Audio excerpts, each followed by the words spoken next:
Hello everyone. After doing a lot of videos for Masquerade, I've decided tonight to present the Apocalypse character sheet I've built recently for the chronicle that will start soon using the BNS rulebook. For those of you who've played Masquerade, you will probably recognize some design of the character sheet. Clearly I did not start over, it's just I reuse as much as possible what I could. For the rest, it's new. So this video will give you an overview of the sheet. It's not a character creation for now, it's just to show you which element is where, and from there you should be able to use it without searching too much for any of the information. So I will present first every of the tab available and what they represent. Then I will cover a little more the tab themselves. So you got the character, which is the main character sheet. This is the one we have right now on the screen. You got XP log, which as its name implies, it's where you enter the experience you'll gain and the experience you'll spend. You got the VIP for the VIP points. Downtime, of course, downtime actions. You got influence actions. Goal is a tab optional. It's if your storyteller want to know what are your short-term, long-term goal, you can write them there, but it's really optional. You got the print tab, of course, to print the character sheet for the game. The text tab is to get content for the approval database. So I'll tell you later on how to extract the content. The VST Info tab is like the info the storyteller will want to write, like his email, his name, the DC email, stuff like that, when to publish, downtimes and stuff like that. So I'll cover later on. There's also a few tabs hidden. The VST mod is for those who, for example, if you win auctions, there's some functionality to enter new merits and new flaws or stuff like that. Data, data for downtimes data, and IGR are mostly data for the sheet. So you got data is the calculations, the downtimes it's mostly to calculate how many downtimes you have of which type, and the AGR is for the calculation of EXP to make sure you don't break the cap and stuff like that. So I will not cover those because it will be too much, but you know they are there if in case you are curious. Okay, so I'll start first with the VST Info tab, because normally the UST, if you want to use the sheet in his game, should start with filling this tab, then give the sheet away to everyone in the game if you want one sheet to be used by everyone. So I'll cover this tab first. It's not difficult to fill, it's really like you got domain, province, city, then name, email, DC name, email, then it's mostly data. You can write also a list of living zone, which can be useful when you're doing downtimes and stuff like that, just to tell UST where you live most of the time. Influence category, it's something completely optional, but it's going to become handy using my VST toolbox, for which I'm still working on for Apocalypse. And the calculation of gossip, of influence, news or stuff like that, the second level of influence. So those categories will come handy. It's clearly optional. You can use the sheet without that, but I've been a ST the last chronicle, almost all chronicle, I can tell you this will become handy, but optional. Let's go back to character, which is the tab that as a player you'll see most of the time, this and the XP log. So the top of the sheet you got the information about the player, which are pretty straightforward. You can put your creation date. You got a small overview here just to tell you if you need to update your log. So this column calculates the XP on this tab, where this XP calculates the total in your log for the same categories. So if they don't balance, you'll see red, and then you know that you need to update your log, which is pretty good for a storyteller because you know which category you need to investigate and ask yourself. Character section, so you can write your name, you've got an archetype, your tribe. Some tribe got flaws, not all of them. So depending on your tribe, check if there's some. For example, just to give one example, if I pick Channel of Gaia, there's none. So you just have none, and there's none in both of them. But if you go to Silver Fang, they've got 2 dots of flaw to pick. So the list is quite big because it contains all the potential flaws you could pick. So depending on your tribe, those lists are dynamic. The camp depend on your tribe, of course. Then you got the breed, you got bonus and flaw, depend on which breed. You got the auspice, then the bonus also is dynamic on that list. Birth and first change, only right there the year, not the full date, because it just gives you the age and not like the real day age of your character. And then the faction, it will be the Sanctum of Gaia or Cocarda of the Star, depending on your tribe and on your merits. Then you've got a small, can write a small concept, but don't write all your story. You got the attribute section, pretty straightforward, your creation points, your max, you got your focus you can enter. Gnosis, elf level, willpower section with the expense when you learn stuff or when you teach stuff. Then you got the background section where you can enter all your background. Please note, and I think it's really important, some content on the sheet are for werewolf or pharaoh, or at least shifter that are at least rank 1. So don't go and say, oh, I don't have this merit available, or I don't have this other element available, if you don't pick at least level 1. So before going down, pick at least level 1 if you're not a kinfolk, if you're not a bitten or whatever those categories. You will see that in terms of level, you got kinfolk, cub, lost cub, and then 1, 2, 3, 4, 5 for client, and all the others above up to elders. So you can pick whatever those you want, and all of those are coded and working on the sheet, but the content really depends on what you pick there. So you got the rank, you got the background here. Then you've got the shared background. Those are the background you buy with your pack. You may ask yourself, why doing only a list of your background and then share background? It's mostly because of downtimes. Because kinfolk give you downtimes, but one kinfolk can do one action for the pack, not one for each character sharing the background.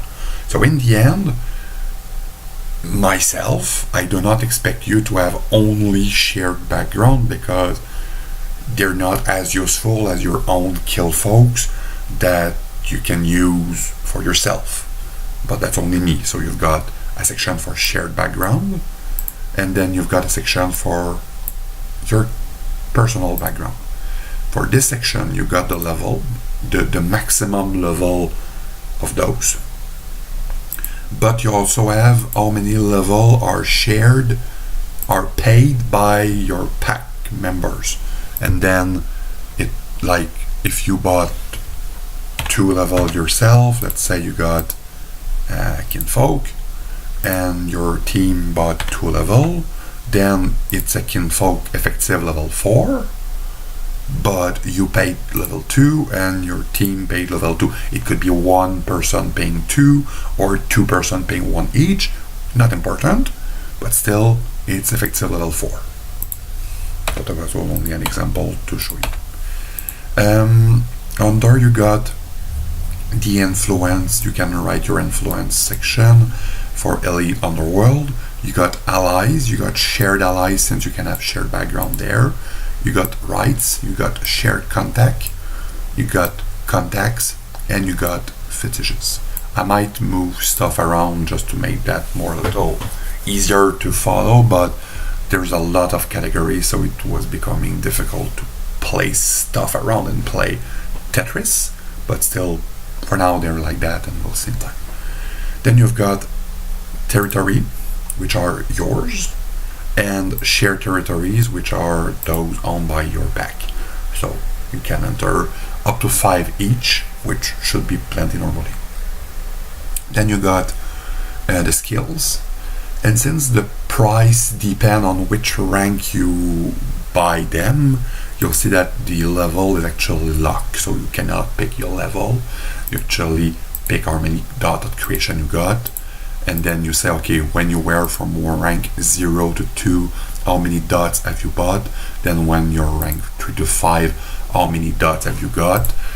The max calculate depending on your merits or your auspice bonuses and stuff like that, and all the other things that could help, and then the XP is based on that. Then you got a language section. You got merit and flaws, which of course will list all of those that are available depending on what you've selected up to now. So you got a list there. You got the lore that you can write. As for gift, you got the first 3 gifts, which are defined by your tribe, by your auspice, and your breed. So you cannot pick those unless, like I click on this, there's nothing unless you've picked everything first. So as I've wrote, pick your tribe, your breed, your auspice, and rank, because depending on your rank, you don't have the same number of gifts. And even for those that say you got like only 5 gifts or 7 gifts, you need to pick those 3 first here, even if you'll have others here to be picked after that. It was easier to do it like that. And of course, so I'll just go up to give an example of how the gift section works, because it's one of the sections that is really complex. So let's say Children of Gaia will be Omid and Turge. Let's do like a classic. And then of course I want the rank 1. Then here I'll see I've got gifts. So for each of them you got the name, you've got the level, and is it in or out of one of your auspice, one of your affinities. So let's say I pick Persuasion, then I pick Taunt, and then I pick Mother's Touch. So you see that they're rank 1, level, in for your affinity, and they cost 0, they're free. And then you can go and pick more than that. So I could go Call of the Wild, I could go Mind Web, and of course you need to, like by default, you don't need to fill the rank column. It's only needed if you're playing a Gural, because the cost of their gift change depending on their affinities, and their affinities change depending on their rank. So it's important to say on which rank if you're buying them, because as a first rank you could go and pick level 2 and level 3 and like level 4, and because you got XP whatever, and get a level 5 out of the bat, and you're still client. You could, of course, storyteller may say no, but you could. So because of that, it's important to know the rank for Gural. So you can fill it for non-Gural character, not important, but for Gural it's really it's critical. The cost will not work if you don't do that. Then you got a section on approvals, some notes. You got pack totem powers. You got the renown with the abiding, fleeting, innate, and the moniker sections. So that's for the character. That I'll just delete those 2. Don't forget.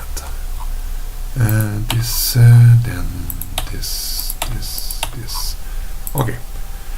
XP log, it's pretty straightforward. You got input, you got output, some sections, you got some reason which are the categories you've got here, so pretty easy.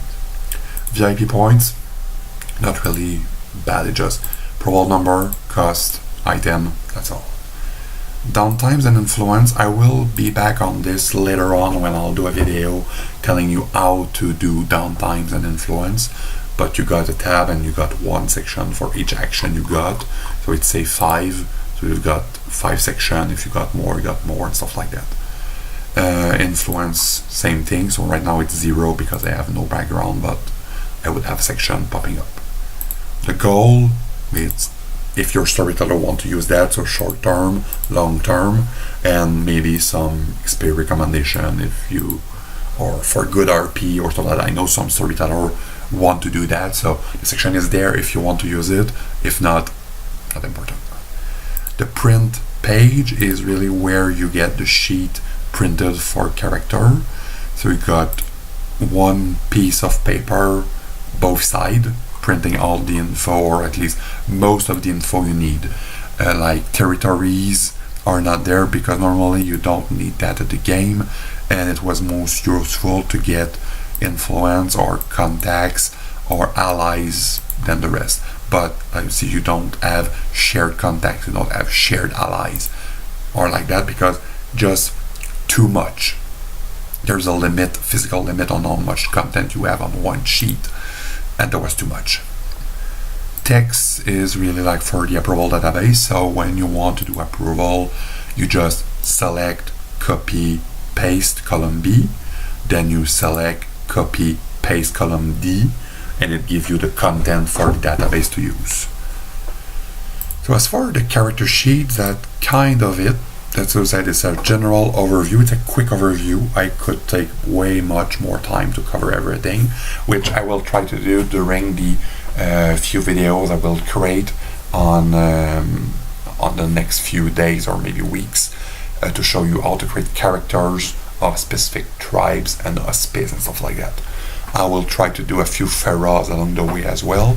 I will not do all of them because I think there's 22, but I should probably do 4 or 5, the same kind of number I did with Masquerade, trying to cover as many angles, as many stuff different, so you got content and element to play with. So that's all for this video. I hope you'd find this interesting. If you got questions, send them my way. If you see something that is weird or not working as expected, send that my way and I'll investigate. And for the rest, see you later. Bye.